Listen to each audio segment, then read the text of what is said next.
శ్రీ వెంకటేశ్వర స్వామిని వడ్డీ కాసులవాడు అని ఎందుకు పిలుస్తారో మీకు తెలుసా?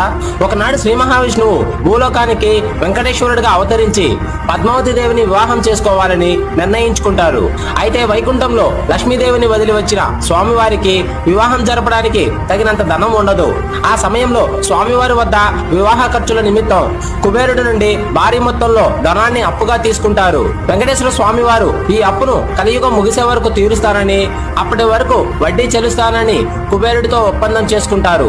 అందుకే భక్తులు తిరుమల శ్రీవారికి సమర్పించే కానుకలు, డబ్బు, బంగారం, వెండి, ఇతర వస్తువులు అన్ని స్వామివారు కుబేరుడికి చెల్లించాల్సిన అప్పును దానిపై అయ్యే వడ్డీని తీర్చడానికి అని నమ్ముతారు. స్వామివారు అప్పు తీర్చడానికి భక్తులు సమర్పించే కానుకలను వడ్డీగా స్వీకరిస్తారని, అందుకే ఆయనను వడ్డీ కాసులవాడు అని పిలుస్తారు. ఇలా కోరికలు తీర్చుకున్న భక్తులు స్వామివారికి వేల లక్షల కోట్ల రూపాయలను బంగారు కానుకలుగా సమర్పిస్తారు. వెంకటేశ్వర స్వామివారు ప్రపంచంలోనే అత్యంత